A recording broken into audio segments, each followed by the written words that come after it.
sedación en urgencias, consideraciones de esta. Para empezar, pues es importante saber que la sedación y la analgesia en el servicio de urgencias constituyen una práctica frecuente cuyos objetivos son aliviar el dolor y la ansiedad, además de facilitar la realización de un procedimiento médico con el fin de mejorar la experiencia del paciente durante su atención. Y como definición, es la técnica para administrar medidas farmacológicas tanto de sedantes o agentes disociativos con o sin la adición de analgésicos y no farmacológicas para inducir un estado que permite que el paciente tolere un procedimiento no placentero y mantener la función cardiorrespiratoria al mismo tiempo. Según la Sociedad Americana de Anestesiólogos, ellos tienen las definiciones para los distintos niveles de analgesia y de sedación, en donde está la analgesia como tal y 5 niveles de sedación, desde la más mínima hasta la más profunda, la disociativa y por supuesto la anestesia general.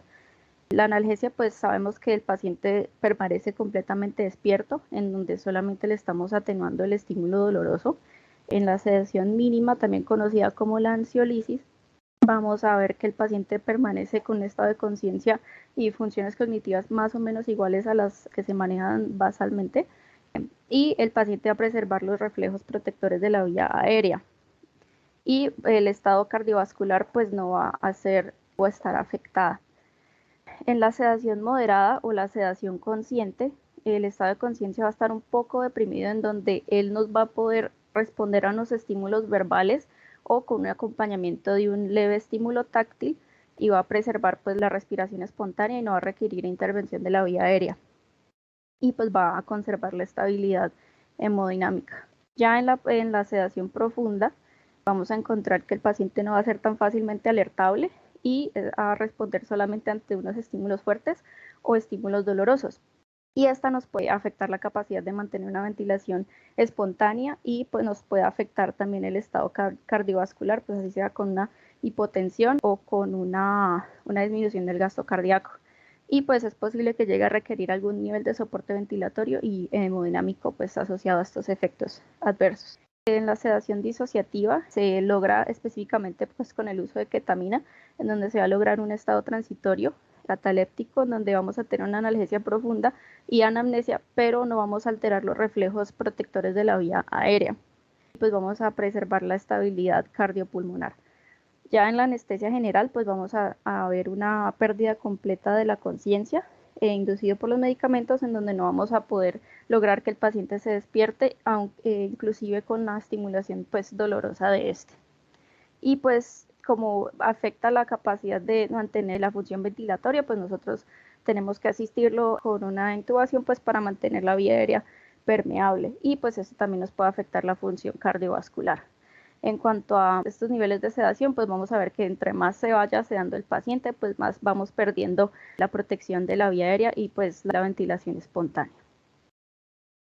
En cuanto a las indicaciones de sedación en procedimientos, como tal no hay indicaciones absolutas de sedación. Sin embargo, pues uno tiene que considerar el paciente de manera individual, el nivel de ansiedad que tengan estas personas, el tipo de procedimiento que se vaya a realizar, y pues si el paciente se siente muy nervioso o de pronto tenga una tolerancia baja para el dolor en cuanto a los procedimientos pequeños.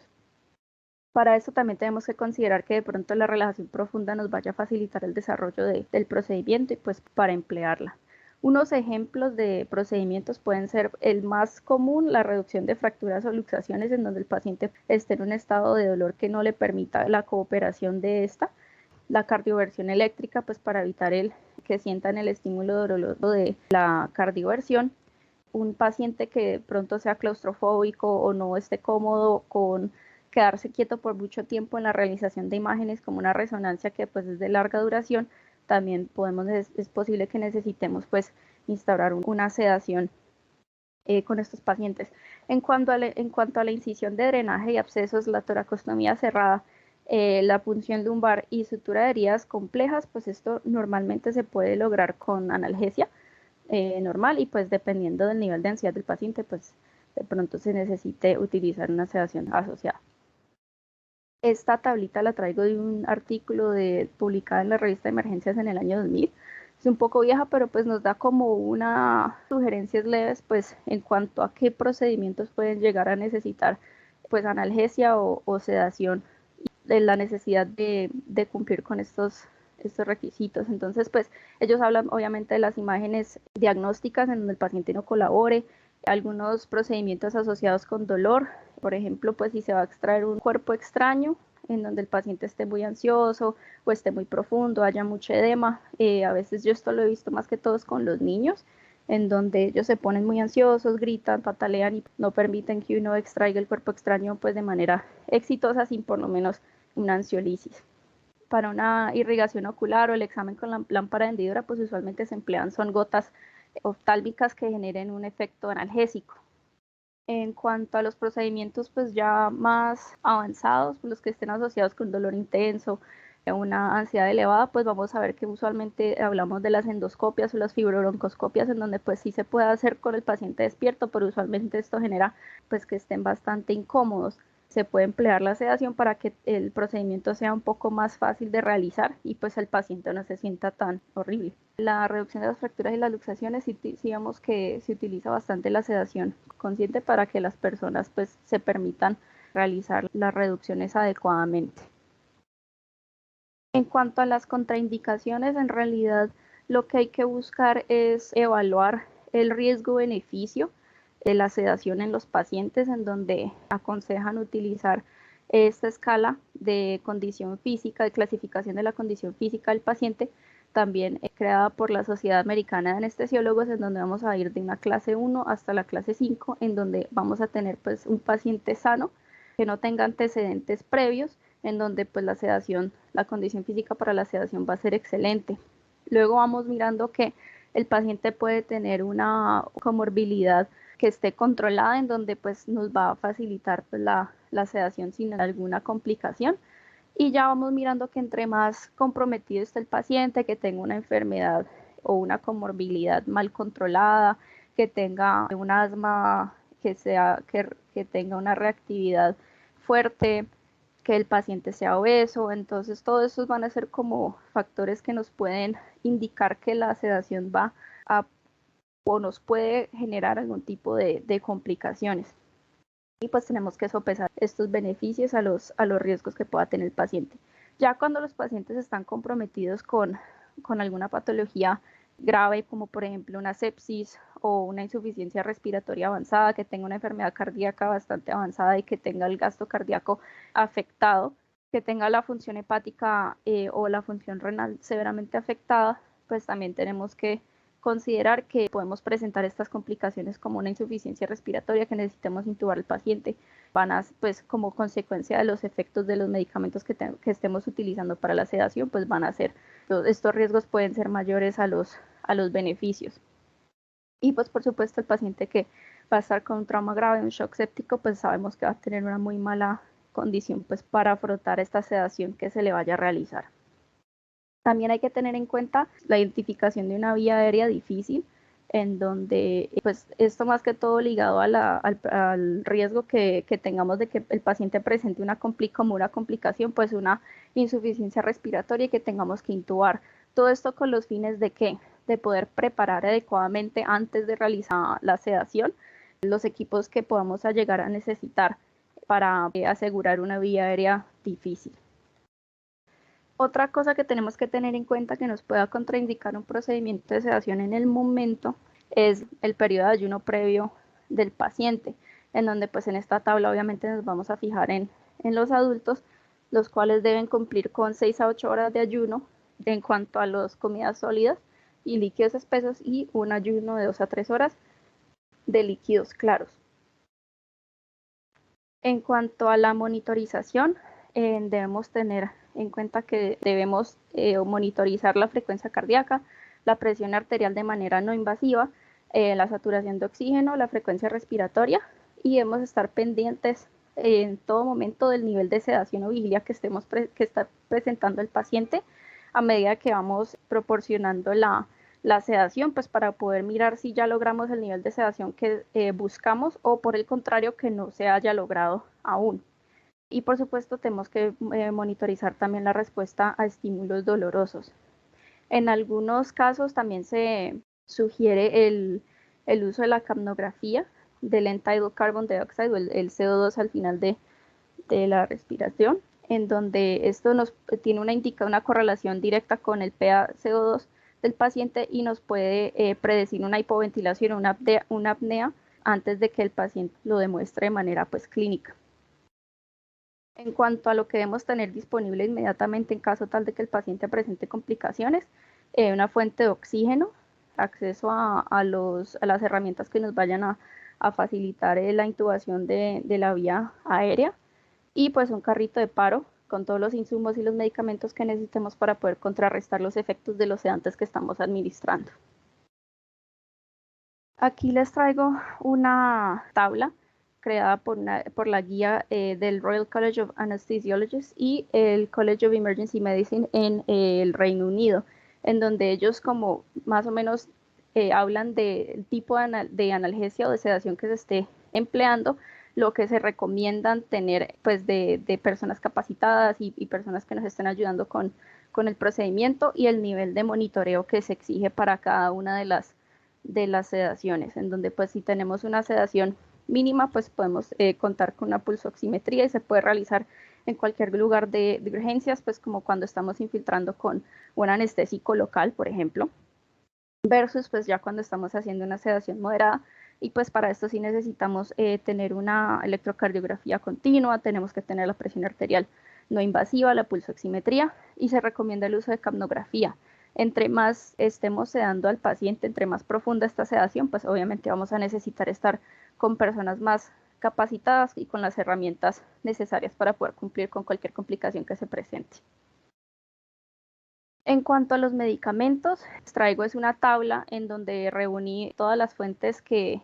pude en cuanto a las dosis, el inicio del efecto del medicamento, el pico del efecto del medicamento y la duración total de los medicamentos y los efectos que puedan generar en cuanto a la repercusión hemodinámica y de la vía aérea y pues las indicaciones y contraindicaciones que tenemos que considerar para cada uno de estos pacientes.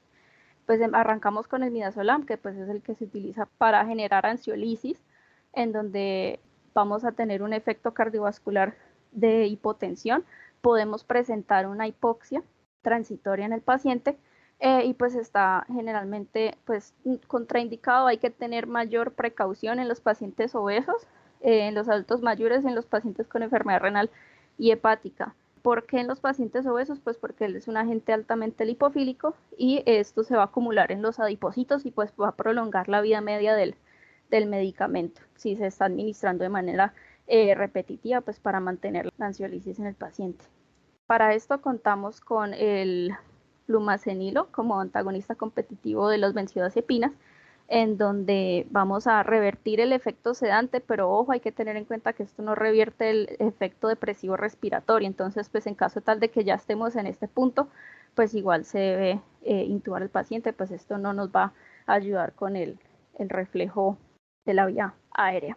En cuanto al propofol, vamos a ver que él tiene un efecto en cuanto al gasto cardíaco, en donde va a generar una hipotensión también transitoria y una depresión respiratoria transitoria. Esto también es dosis dependiente, entre más dosis se utilice, pues más efectos va a ejercer sobre el sistema cardiovascular y la vía aérea. Tenemos que tener en cuenta que pues dado al efecto sobre el gasto cardíaco hay que tener muy en cuenta el paciente con una falla cardíaca avanzada en donde nos vaya a terminar de tumbar el gasto. En cuanto a esto, pues la indicación del uso del propofol va a ser pues para la sedación y generar un efecto amnésico en el paciente. También debemos tener en cuenta los pacientes que estén con una hipovolemia por de pronto por un choque hipovolémico, así sea hemorrágico o por una disfunción vascular, pues cuando se encuentra en una sepsis. Y dado a los ingredientes que se utilizan para crear el medicamento, los pacientes que presentan una alergia sobre todo al huevo o a la soya, pues pueden presentar una reacción alérgica al propofol, aunque se ha mostrado que con las mezclas o las preparaciones más nuevas del propofol se ha presentado menos esta reacción. En cuanto a la ketamina, va a presentar un efecto taquicárdico e hipertensivo sobre el sistema cardiovascular y pues va a tener poca repercusión sobre el sistema respiratorio o la vía aérea. Sin embargo, hay que tener en cuenta que si se administra demasiado rápido podemos generar un laringoespasmo. Con la ketamina pues se logra la analgesia disociativa, la sedación disociativa, perdón, y una amnesia. Y pues como genera una hipertensión y va a generar como un aumento de la función cardíaca, hay que tener en cuenta o hay que tener cuidado con los pacientes que tengan una enfermedad coronaria de base, que sufran o estén cursando por una hipertensión endocraniana. Esto también aplica para la hipertensión ocular, pues cuando tengan una presión aumentada a nivel intraocular y pues que estén presentando un síndrome convulsivo. En cuanto al etomidato, se conoce ampliamente por tener poca repercusión sobre el aparato cardiovascular, el sistema respiratorio. Sin embargo, puede producir mioclonías, los cuales puede dificultar pues la realización del procedimiento. Sin embargo, pues por su estabilidad cardiovascular se recomienda utilizar en los pacientes que estén hemodinámicamente inestables o que tengan una hipertensión endocraniana, pues porque no los va a aumentar. También se recomienda en los pacientes asmáticos o con o propensos al broncoespasmo, ya que no libera histamina. Se ha hablado de estar contraindicado en pacientes con una insuficiencia suprarrenal. Sin embargo, pues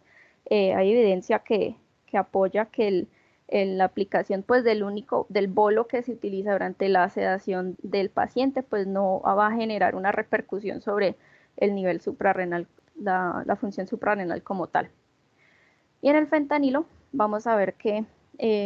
va a generar pocas repercusiones cardiovasculares, va a generar poca hipotensión, pero puede producir una bradicardia, puede producir una depresión respiratoria, pero pues esto también es dosis dependiente. Como un efecto adverso, hay que tener en cuenta que se puede presentar algo que se conoce como tórax en leño y un espasmo glótico. El tórax en leño siendo pues que hay un aumento del tono muscular de la pared torácica. Y pues esto todo también es dosis dependiente. Para el fentanilo también contamos con un antídoto, un reversor, el cual es la naloxona. Sin embargo, tenemos que tener en cuenta que este medicamento nos puede producir unos efectos adversos como es la elevación de la presión arterial, puede ocasionar edema pulmonar, convulsiones, inclusive arritmias cardíacas. En cuanto a las complicaciones, la complicación pues, más grave que se puede presentar con una sedación para un procedimiento pues, va a ser la insuficiencia respiratoria, en donde pues, debemos tener preparados los insumos para poder realizar una intubación orotraqueal para asegurar la vida aérea. En cuanto a los efectos adversos presentados más comúnmente, vamos a tener la hipoxia, que usualmente es transitoria y esta se puede aliviar con la suplementación de oxígeno por cánula nasal, el vómito, el laringoespasmo, pues en el caso de la ketamina y la apnea. También se puede presentar una sedación inadecuada, en donde pues debemos tener presentes que debemos administrar más del fármaco que estamos empleando para la sedación, pues para poder llegar al nivel de sedación que queremos. Y por el otro lado está la sedación prolongada, en donde tenemos que tener en cuenta si podemos utilizar estos medicamentos de rescate que mencioné y pues analizar alguna causa secundaria que nos esté generando esto. También se puede presentar una agitación paradójica, el cual casi siempre se asocia al uso de ketamina, en donde tienen un despertar bastante pues agitado. Y pues la idea con esto es manejar los síntomas y tenerlo en vigilancia mientras se termina de pasar el efecto del medicamento. Como un resumen grande, pues de toda la técnica que se debe emplear, pues tenemos que identificar al paciente y discutir las opciones pseudoanalgésicas con ellos. Es probable que el paciente esté de acuerdo con un nivel de analgesia solamente, o pues si ya están con una ansiedad elevada, pues se debe optar por una sedación más fuerte. Tenemos que identificar los riesgos y las posibles complicaciones que se puedan presentar en cada paciente. Tenemos que explicar muy bien el procedimiento a seguir al paciente y pues que ellos firmen y diligencien y firmen el consentimiento informado. Tenemos que tener todos los insumos, los materiales y los medicamentos necesarios para el manejo de complicaciones preparados. y pues tenemos que trasladar al paciente a la sala de reanimación e iniciar el monitoreo en ellos, proveer oxígeno suplementario y administrar los medicamentos según el perfil del paciente. Lo vigilamos, tanto el nivel del patrón respiratorio y el grado de conciencia hasta que obtengamos un nivel de sedación deseado. Luego realizamos el procedimiento y posteriormente pues continuamos el monitoreo del paciente hasta que se recupere completamente. Muchas gracias. Eso es todo lo que les traigo por el día de hoy.